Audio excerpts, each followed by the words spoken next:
செங்கல்பட்டு மாவட்டம் மதுராந்தகம் நகர் பகுதியில் உள்ள அருள்மிகு பிடாரி ஸ்ரீ சேற்றுக்கால் செல்லியம்மன் திருக்கோவிலில் ஆடி மாத திருவிழா கடந்த முதல் செவ்வாய்க்கிழமை அன்று காப்பு கட்டுதலுடன் விழா தொடங்கியது.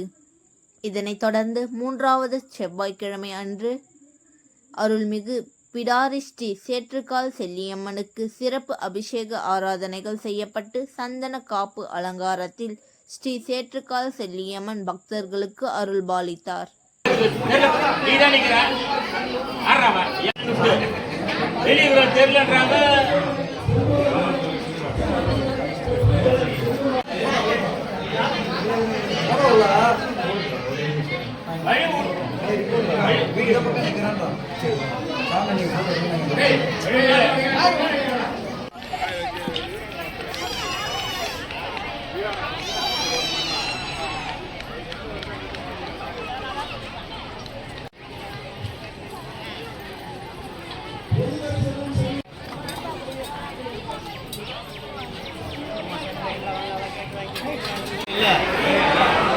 சேற்றுக்கால் செல்லியம்மன் ஆடி மாதம் உற்சவ திருவிழா